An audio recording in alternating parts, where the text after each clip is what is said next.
Hey everyone, I'm just following up our first project assignment to discuss it a little bit and let you know what my thoughts, what my approach were for that assignment. Everybody's new to this class. You don't know what to expect from me. You don't know how to use Blackboard the way I use Blackboard. And some of you are new to online courses where we don't actually meet in person. So my first project attempts to do several different things. It attempts to help you become familiar with the Blackboard environment. It helps you learn where in my classes assignments are located in the project folder. So everything you need to know about the assignment, including the due date and the weighting of the grade, should be included in the project's area. How to use the forum to post threads and reply. My course focuses on teamwork. I want everyone in class to participate and help each other out in the forums and discuss class concepts and discuss questions and discuss answers. The reason for this is when you go to work, you're not on your own with no help. You can yell across the cube to somebody who's working on the project with you. You have project and team meetings. You bring up things that you're struggling with. You bring up things you're having success with, and you discuss concepts about the things you're working on. Do that here also. Additionally, I want everybody to get used to using messaging within course. I don't want to field emails to southernct.edu unless for some reason Blackboard's not working for you. So use messaging within course to talk to me, and I introduce that. Also, I have a help support section in our Blackboard environment for you to familiarize yourself with some things in Blackboard, such as how do I upload a file or how do I post an inline video. Those things are covered in the help support section. Use it. One of the assignments was to use Microsoft Word. That makes sure that you've got Word, and then to upload it for me to get the file from you. So you find out how in this class and where in this class you upload work, such as Microsoft Word files. And importantly, an assignment was based off a video to make sure that your computing environment you can watch MP4 and YouTube videos. So now you know where to find due dates in the project folders. The other thing that we need to do going forward is to think about your approach to assignments. If I had said, write a paper on the horsepower of a 2007 Subaru WRX, many of you, if not all of you, wouldn't have that information off the top of your head.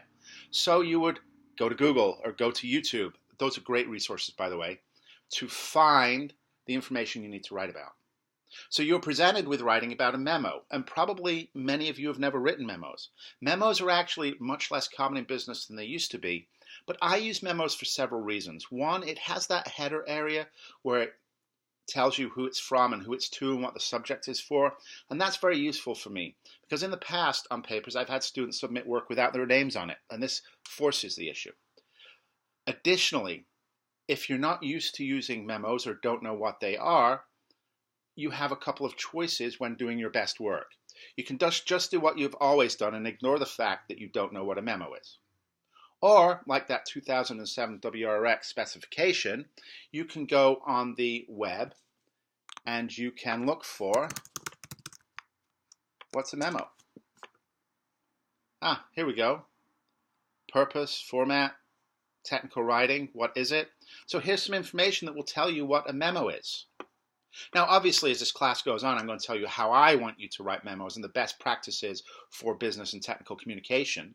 But being new to the class and being new to memos, one way that you can learn about the subject is just to do a brief search. So reading a few of these things will take you 10 or 15 minutes. Now, the memo was to be done in Microsoft Word. So what if you wrote Memo Word 2019? So Memo, your version of Word in 2019. What does that give me? Well, how to create a memo in Word. Excellent.